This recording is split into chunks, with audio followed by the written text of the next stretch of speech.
दोस्तों, मेरा नाम अंकित अग्रवाल है और मैं एक प्रैक्टिसिंग चार्टर्ड अकाउंटेंट हूँ। दोस्तों, पिछले सेशन में हमने जीएसटी का जो टॉपिक कवर किया था वो था ट्रांजिशनल प्रोविजंस, जिसमें मेनली मैंने आपको बताया था कि आपको अपने स्टॉक के साथ क्या करना है।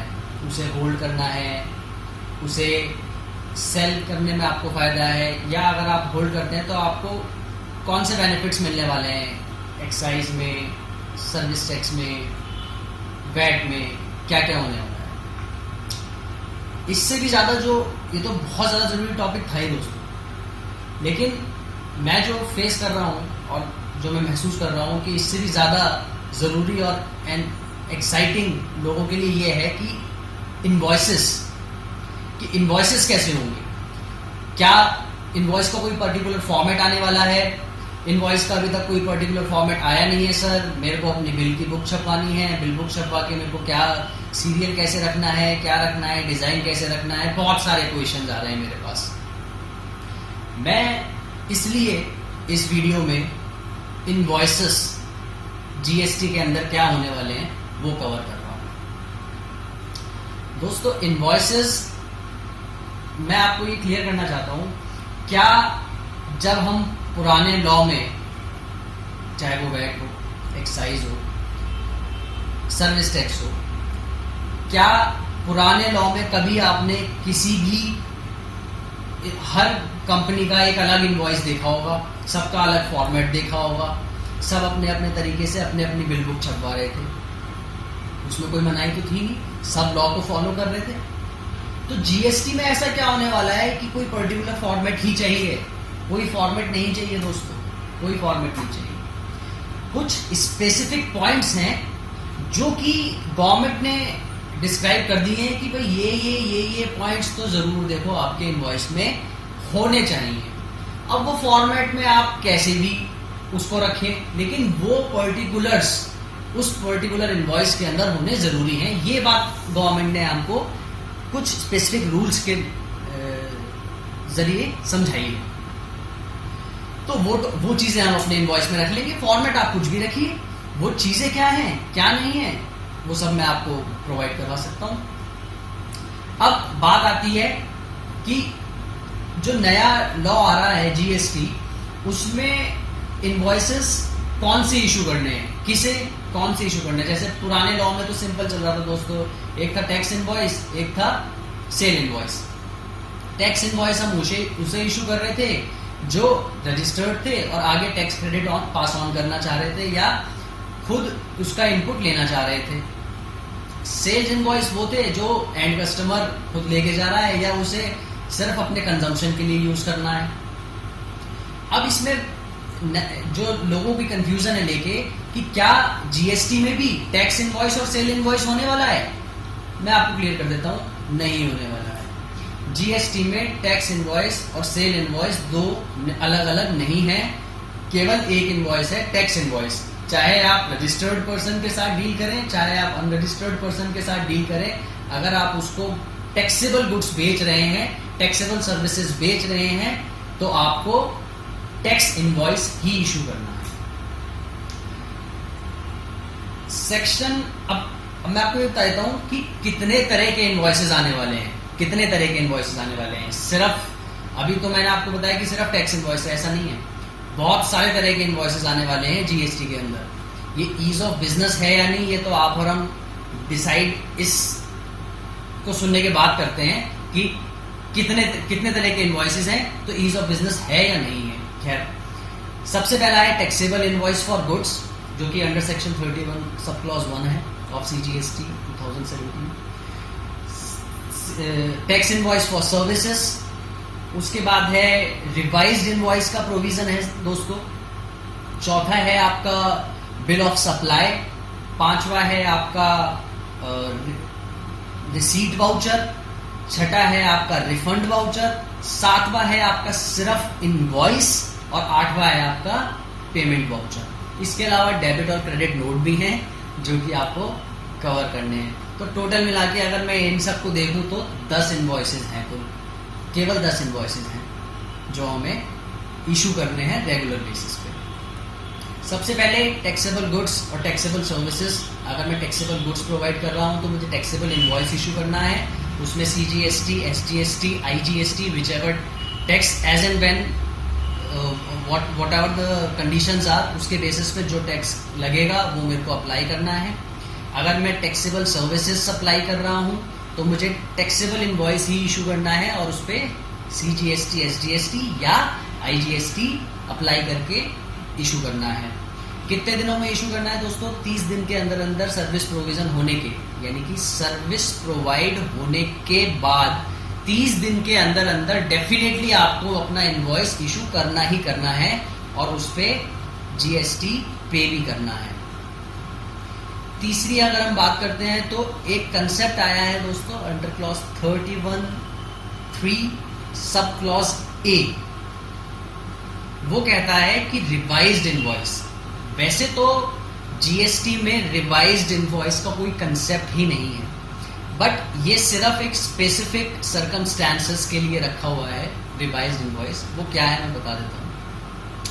वो सर्कमस्टेंसेस हैं, जैसे मान लीजिए आपने 1 जुलाई को अपना रजिस्ट्रेशन अप्लाई कर दिया, आपका रजिस्ट्रेशन होके आपको 5 जुलाई को मिला, तो 1 जुलाई से 5 जुलाई तक के बीच का समय आपको इनवॉइस तो इशू करने हैं, इनवॉइस तो आपको इशू करने हैं। उस दौरान जो आपने 1 जुलाई से लेके 5 जुलाई तक जो आपने इशू करे इनवॉइस, उस इनवॉइसेस को आप दोबारा से इशू कर सकते हैं एक पर्टिकुलर डेट पे ही। यानी कि मान लीजिए 1 से लेके 5 तक जो आपने इशू किए इनवॉइस, 6 तारीख को आपको GSTN नंबर मिल गया, तो 6 तारीख को आप अपने 1 से लेके 5 तक के जो जो इनवॉइस आपने इशू किए थे उसका रिवाइज्ड इनवॉइस इशू कर सकते हैं और GST अकॉर्डिंगली क्लेम कर सकते हैं। चौथा है दोस्तों बिल ऑफ सप्लाई। ये बहुत ध्यान से सुनिएगा, bill of supply. Bill of supply उन लोगों के लिए एप्लीकेबल है जो टैक्सेबल सर्विसेज और एग्जेम्प्ट सर्विसेज दोनों प्रोवाइड कर रहे हैं। टैक्सेबल और एग्जेम्प्ट सर्विसेज दोनों प्रोवाइड कर रहे हैं। तो अगर आप टैक्सेबल सर्विसेज या टैक्सेबल गुड्स प्रोवाइड कर रहे हैं तो आपको टैक्स इनवॉइस इशू करना है। लेकिन अगर आप एग्जेम्प्ट सर्विसेज या एग्जेम्प्ट गुड, जैसे कि मैं एग्जांपल ले लेता हूं, अगर आप डेयरी के, मैं एग्जांपल ले लूं, अगर आप डेयरी बिजनेस में हैं और आप केवल मिल्क सप्लाई कर रहे हैं तो आप एग्जेम्प्ट सप्लाई कर रहे हैं, उसके लिए आप bill of supply invoice issue करके देंगे। लेकिन अगर आप उसमें पनीर, घी, इन चीजों को बेच रहे हैं तो वो टैक्सेबल इनवॉइस में आ जाएगा, तो आप उसके लिए टैक्स इनवॉइस इशू करेंगे। बिल ऑफ सप्लाई दूसरा कहां पे लगेगा? दूसरा उन लोगों के लिए लगेगा जो कि कॉम्पोजिशन स्कीम में जा रहे हैं, क्योंकि वो भी सामने से तो टैक्स कलेक्ट करने वाले नहीं है, उन्हें भी अपनी जेब से टैक्स पे करना है। तो सिंपल कंसेप्ट ये है कि बिल ऑफ सप्लाई उन लोगों को इशू करना है जो आगे टैक्स क्रेडिट पास ऑन नहीं करने वाले हैं या जिसपे कोई टैक्स क्रेडिट पास ऑन होना ही नहीं है। पांचवा इनवॉइस जो है दोस्तों वो है रिसीट वाउचर। रिसीट वाउचर में आपको, अगर आपने किसी जो कि पहले वैट में नहीं था लेकिन सर्विस टैक्स में पहले भी था, कि अगर आपने किसी से एडवांस ले लिया है, तो आपको रिसीट वाउचर इशू करना होगा उन्हें और उस पर GST लगेगा दोस्तों। अगर आपने किसी से 1 लाख रुपए एडवांस लिया तो 1 lakh plus applicable rate on your product, अगर मैं अपने एग्जांपल में कहता हूँ 18%, तो आपको 1,18,000 रुपए उससे कलेक्ट करके जमा करने हैं और रिसीट वाउचर उसको इशू करना है। मान लीजिए उन्होंने एडवांस दे दिया लेकिन बाद में उन्होंने वो सर्विस ली ही नहीं या वो गुड्स लिए ही नहीं, उस केस में क्या होगा?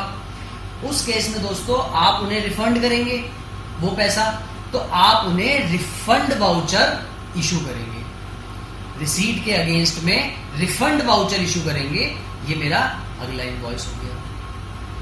इसके बाद दूसरा इनवॉइस है सिर्फ इनवॉइस, कोई टैक्सेबल नहीं, कुछ नहीं, सिर्फ इनवॉइस, केवल इनवॉइस के नाम से जाएगा। वो क्या है?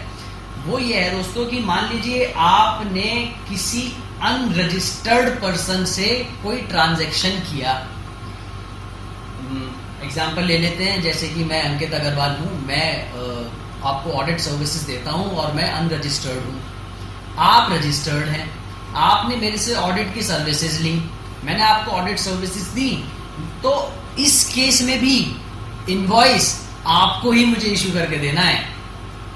इसमें आपको रिवर्स चार्ज क्या होता है दोस्तों कि जो भी सर्विस, जैसे अगर आप किसी और चार्टर्ड अकाउंटेंट से ये सर्विस लेते जो कि रजिस्टर्ड था, तो वो 5,000 या 10,000 20,000 जो भी उसकी ऑडिट फीस है उस पे वो जीएसटी लगा के आपसे पेमेंट ले लेता। लेकिन क्योंकि मैं अनरजिस्टर्ड हूं और आप मेरे से सर्विसेज ले रहे हैं, तो आप उस 20,000 रुपए की ऑडिट फीस पे अपने पास से 18% सरकार को जमा करेंगे और मुझे इनवॉइस इशू कर देंगे। और जब आप मुझे पेमेंट करेंगे तब भी आप मुझे पेमेंट वाउचर इशू करेंगे और उस पर मेरे यानी कि रिसिपिएंट यानी कि सर्विस प्रोवाइडर या जिससे आपने सर्विस ली है सप्लायर से जो कि अनरजिस्टर्ड है, उसको वो इशू कर देंगे। तो ये टोटल मिला के आपके 8 तरह के इनवॉइसेस और डेबिट और क्रेडिट नोट जो कि नॉर्मल अभी तक हम फॉलो करते आ रहे थे, इस डेबिट और क्रेडिट नोट का प्रोसेस ज़्यादा अच्छे से यूज़ होगा। कैंसिलेशन ऑफ इनवॉइसेस ख़त्म हो गया है। जो भी आपने टैक्सेबल इनवॉइस इशू किया है, अगर उसको कैंसिल करना है तो वो केवल क्रेडिट नोट और डेबिट नोट के थ्रू ही हो पाएगा। ये जो अब तक हम फॉलो नहीं कर रहे थे, पहले भी ये चीज़ थी, लेकिन जीएसटी में ये और स्ट्रांगली रिकमेंड हो गई है, प्रोसेस हो गया है। और डेबिट और क्रेडिट नोट के अलावा और किसी तरह से आप किसी भी बिल को कैंसिल नहीं कर सकते हैं। तो ये 10 तरह के टोटल इनवॉइसेस हमने कवर किए। इसके अलावा क्वेरी अगर आपकी इनवॉइसेस से रिलेटेड है या जीएसटी से रिलेटेड कुछ भी क्वेरी है आपकी, आप मुझे व्हाट्सएप कर सकते हैं, आप मुझे फ़ोन कर सकते हैं। मेरा मोबाइल नंबर है 9717953641। मैं रिपीट कर रहा हूँ 9717953641। धन्यवाद।